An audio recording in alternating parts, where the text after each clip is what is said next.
Hello guys. അപ്പോൾ നമ്മളിന്ന് explain ചെയ്യാൻ പോകുന്നത് 2018 റിലീസായ ഡോഗ്ഗോ റീവൈൻഡ് എന്നൊരു കൊറിയൻ ആക്ഷൻ ത്രില്ലർ സീരീസാണ്.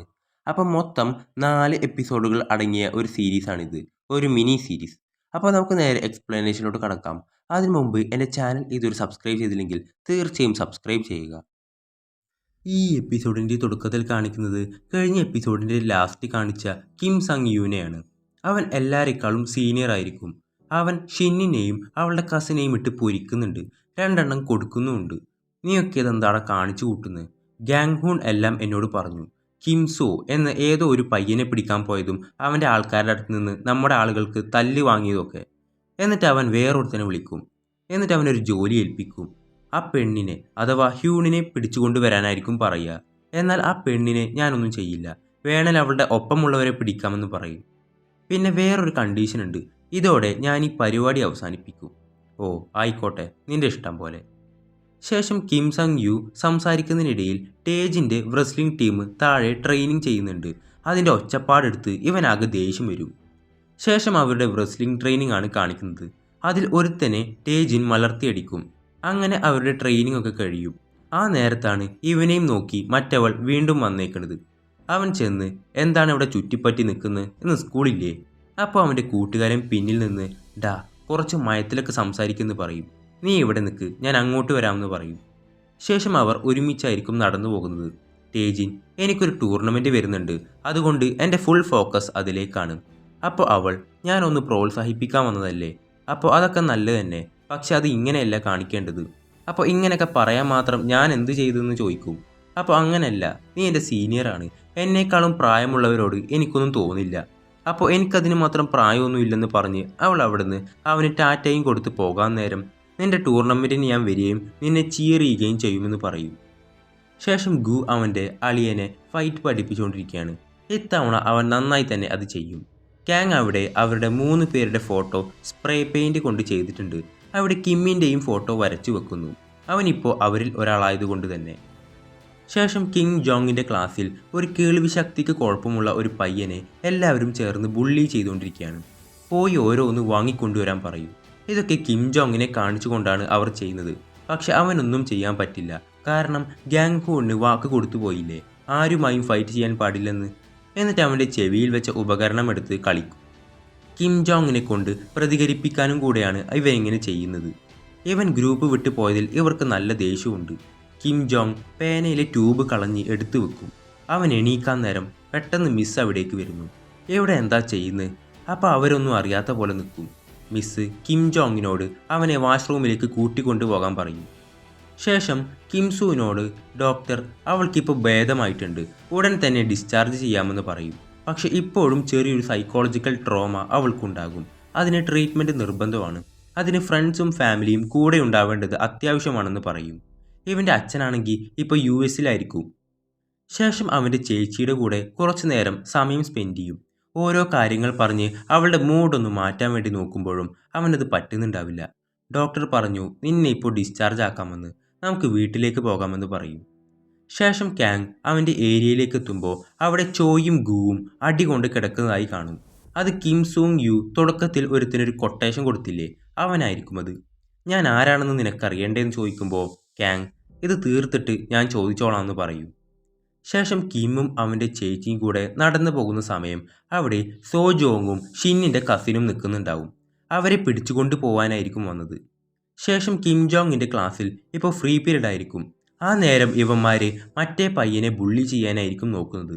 ഇവിടെ കിം സു അവരോട് ഫൈറ്റ് ചെയ്യാനായി നിൽക്കും. ഇത് കണ്ട മറ്റവന്മാർക്ക് ചിരി വരും. പക്ഷേ കിം ഗു പഠിപ്പിച്ചു കൊടുത്ത പോലെ അവനെ അടിച്ച് താഴേക്കിടുന്നു. മറ്റവൻ ഹ്യൂണിൻ്റെ മുടി പിടിച്ച് ഭീഷണിപ്പെടുത്തും. ആ സമയം കിമ്മിനും 2 കൊടുത്ത് അവരെ 2 പേരെയും അവിടുന്ന് കൊണ്ടുപോകുന്നു. മറുഭാഗത്ത് കാങ്ങിൻ്റെ ഫൈറ്റ് ആയിരിക്കും നടക്കുന്നത്.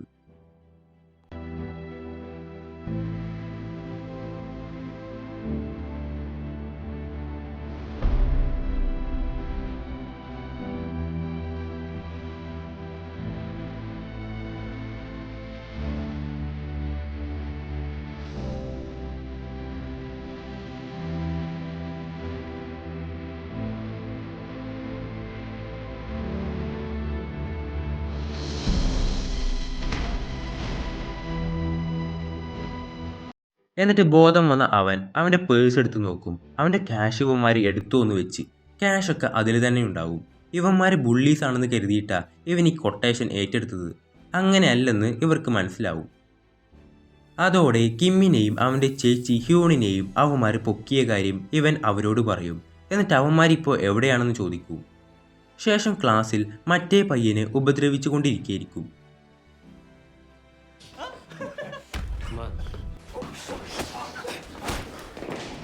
നീ ഇപ്പോൾ ഞങ്ങളെ അടിച്ചല്ലേ? അതെ, പോയി പറ നിന്റെ ഗ്യാങ് ഹൂണിനോട്. അപ്പോൾ നീ പുറത്തോട്ട് വാന്ന് പറയും. അവിടെ പുറത്ത് നിറച്ച് അവൻ്റെ ആളുകൾ ഉണ്ടാവും. ഗ്രൂപ്പിൽ നിന്ന് ഒഴിഞ്ഞ നീ ആരുമായും ഫൈറ്റ് ചെയ്യരുതെന്ന പ്രോമിസ് തെറ്റിച്ചത് നീയാണ്. അങ്ങനെ കിം ജോങ് ട്യൂബില്ലാത്ത ആ പേനയുമായി ഫൈറ്റ് ചെയ്യാൻ നിൽക്കും. ഇവിടെ മറുഭാഗത്ത് കിം സങ് യുവും അവൻ്റെ ആളുകളും ചേർന്ന് അവരെ രണ്ടുപേരെയും ഉപദ്രവിച്ചു കൊണ്ടിരിക്കുകയാണ്. ക്രൂരമായി തന്നെ മർദ്ദിക്കും. അവൻ ഹ്യൂണിനെ നോക്കി ഷിന്നിനോട്, നിന്നെ കുറ്റം പറഞ്ഞിട്ടും കാര്യമില്ല, ഇവളെ കണ്ട് അസൂയപ്പെട്ടില്ലെങ്കിലേ അത്ഭുതമുള്ളൂ. ഇവൻ ചെന്ന് ഹ്യൂണിനോട്, നിനക്കെന്നെ ഡേറ്റ് ചെയ്യണോ? അങ്ങനെയാണെങ്കിൽ നിന്റെ സ്കൂൾ ലൈഫ് പൊളിയായിരിക്കും. അവളൊന്നും മിണ്ടില്ല. ഞാനെന്ത് ചെയ്യാനാ? നിന്റെ ചേച്ചിക്ക് ഒരു ഇൻട്രസ്റ്റും ഇല്ലെന്ന് പറഞ്ഞ് കിമ്മിനെ വീണ്ടും അടിക്കാൻ തുടങ്ങും. നിന്നെ കൊല്ലാനല്ലല്ലോ ഡേറ്റ് ചെയ്യാനല്ലേ ഞാൻ ചോദിച്ചുള്ളൂ. എന്നിട്ട് അവൻ്റെ ദേഷ്യം തീരുന്നത് വരെ ചവിട്ടും. ഹ്യൂണിനോട്, ഞാൻ പറഞ്ഞ കാര്യം ആലോചിച്ചോ? ഡേറ്റ് ചെയ്താലോ? ആ സമയത്താണ് അവിടേക്ക് ക്യാങ്ങും ടീമും എത്തുന്നത്. ഇവൻ ഏതാ എന്ന് വെച്ച് നിൽക്കുകയായിരിക്കും കിം സങ് യു. അവിടെ വെച്ച് ഒരു ഭാഗത്ത് ക്യാങ്ങും മറുഭാഗത്ത്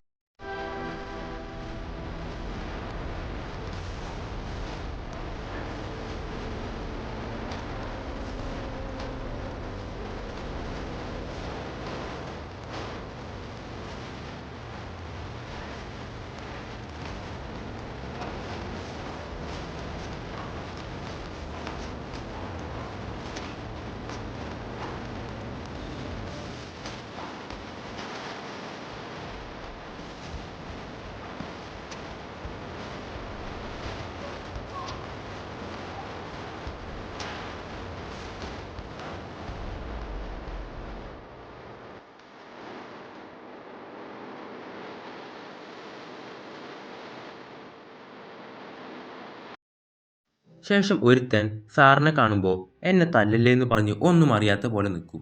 ഇത് കണ്ട സാർ ഈ പ്രശ്നങ്ങളൊക്കെ ഉണ്ടാക്കിയത് കിം ജോങ് ആണെന്ന് പറഞ്ഞ് അവനെ തൂക്കി ഓഫീസിലേക്ക് കൊണ്ടുപോകും. ശേഷം കിം, നീ ആരാ? നിന്റെ മുഖം എന്നും എനിക്ക് ഓർമ്മയുണ്ടാകും. അതുകൊണ്ട് നീ ഉടനെ മരിക്കുകയും ചെയ്യും. ശേഷം അവരെ രണ്ടുപേരെയും അവർ വീട്ടിലേക്ക് ആക്കി കൊടുക്കുന്നു. കിം സു ആകെ അവശനായിട്ടുണ്ടാകും. നമുക്കൊന്ന് ഹോസ്പിറ്റലിൽ പോയാലോ എന്ന് ചോദിക്കുമ്പോൾ അത് കുഴപ്പമില്ല, ഓക്കെ ആണെന്ന് പറയും. നാളെ കാണാമെന്ന് പറഞ്ഞ് അവൻ പോകുന്നു. എന്നിട്ട് ഹ്യൂൺ ഓക്കെ അല്ലേ എന്ന് ചോദിക്കുമ്പോൾ ഞാൻ ഓക്കെയാണ്, നീ കിടന്നോ എന്ന് പറഞ്ഞ് അവൻ പോകും. അപ്പോഴും അവന് നല്ല വേദനയുണ്ടാകും. അടി കിട്ടിയോടുത്ത് അത്രയും സഹിക്കാൻ പറ്റാത്ത വേദനയായിരിക്കും. അങ്ങനെ രാവിലെ ഹ്യൂൺ വന്ന് എത്ര വിളിക്കുമ്പോഴും അവൻ എഴുന്നേൽക്കുന്നുണ്ടാവില്ല. ഇത് കണ്ട് അവൾ പേടിക്കും. ശേഷം അവൻ്റെ മിസ് സ്കൂളിൽ നിന്ന് ഒരു കോൾ വരുന്നത് വരെ നീ വീട്ടിൽ ചെന്നൊന്ന് റെസ്റ്റ് ചെയ്യ്, നിന്നെ സസ്പെൻഡ് ചെയ്തിരിക്കുകയാണെന്ന് പറയും. ശേഷം അവന്മാർ കിമ്മിനെ നോക്കിയിരിക്കുകയാണ്. അവൻ വരുമെന്ന് വെച്ച്. പക്ഷെ കുറേ നേരമായിട്ടും അവനെ കാണുന്നുണ്ടാവില്ല. അതുകൊണ്ട് തന്നെ അവനെ അന്വേഷിച്ച് അവർ അവൻ്റെ വീട്ടിലോട്ട് ചെല്ലും. അവിടെ അവൻ്റെ വീടിൻ്റെ മുമ്പിൽ ഒരു ആൾക്കൂട്ടം അന്വേഷിച്ചപ്പോഴായിരിക്കും കിം മരിച്ച കാര്യം ഇവർ അറിയുന്നത്. ഇത് കേട്ട ഗൂന് നന്നായി തന്നെ ദേഷ്യവും വിഷമവും വരും. അവന്മാർ കാരണമാണ് അവൻ മരിച്ചത്. അവരെ ഇപ്പോൾ തന്നെ അടിച്ചു കൊല്ലണമെന്ന് പറയുമ്പോൾ ചോയ്, ഇപ്പോൾ എടുത്തു ചാടിയൊന്നും ചെയ്യണ്ട, നമുക്കാദ്യം പോലീസ് സ്റ്റേഷനിലേക്ക് ചെന്ന് കേസ് കൊടുക്കാമെന്ന് പറയും ക്യാങ്. അങ്ങനെ സ്റ്റേഷനിൽ പോയി കേസ് കൊടുക്കാൻ നിൽക്കും. എന്നിട്ട് ഇതാരാ ചെയ്തതെന്ന് പറഞ്ഞു കൊടുക്കും. അപ്പോൾ നിങ്ങളുടെ അടുത്ത് എന്ത് തെളിവാണുള്ളത്? എന്തായാലും ഞങ്ങൾ അന്വേഷിക്കാം, നിങ്ങളിപ്പോൾ ചെല്ല് എന്ന് പറഞ്ഞ് അവരെ നൈസായി ഒഴിവാക്കി വിടും. ശേഷം അവൻ്റെ ഒരു ഫ്യൂണറൽ പോലെ അവൻ്റെ ഫോട്ടോക്ക് നേരെ ഇവർ ഫുഡൊക്കെ വെച്ച് ഒരു ചന്ദനത്തിരിയും കത്തിച്ച് അവനെ സ്മരിക്കും. സ്കൂളിലാണെങ്കിൽ ഈ കേസ് ഒരു ആക്സിഡൻ്റ് ആക്കി ഒതുക്കി തീർക്കാൻ നോക്കിയായിരിക്കും സ്കൂൾ മാനേജ്മെൻറ്റ്. ശേഷം അവർ അവരുടെ വീട്ടിൽ ചെന്ന് ഹ്യൂണിനെ കുറേ വിളിക്കും. കുറേ ഫുഡ് ഐറ്റംസ് ഒക്കെ ആയിട്ടായിരിക്കും ചെന്നിരിക്കുന്നത്. കുറേ വിളിക്കുമെങ്കിലും അവൾ റെസ്പോണ്ട് ചെയ്യില്ല. അതുകൊണ്ട് അവർ ആ ഫുഡ് അവിടെ വെച്ചിട്ട് പോകും. പിറ്റേ ദിവസം വന്ന് നോക്കുമ്പോഴും അവൾ അത് എടുത്തിട്ടുണ്ടാവില്ല, അതുപോലെ തന്നെ ഇരിക്കുന്നുണ്ടാവും. ഹ്യൂൺ കിമ്മിൻ്റെ സാധനങ്ങളൊക്കെ നോക്കിക്കൊണ്ടിരിക്കുകയാണ്. അവൻ്റെ ഫോണിൽ ക്യാങ്ങും ഫ്രണ്ട്സുമായിട്ടുള്ള ഒരുപാട് ഫോട്ടോസ് കാണും. അപ്പോഴായിരിക്കും ഇവർക്ക് അവനെ എത്രത്തോളം ഇഷ്ടമായിരുന്നു എന്ന് ഇവൾക്ക് മനസ്സിലാവുന്നത്.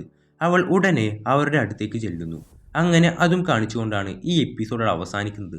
അപ്പോൾ അടുത്ത എപ്പിസോഡ് ഉടൻ വരുന്നതാണ്. ആ എപ്പിസോഡുകളെല്ലാം മിസ്സാവാതിരിക്കാനായി ഈ ചാനൽ ഒന്ന് സബ്സ്ക്രൈബ് ചെയ്യുക.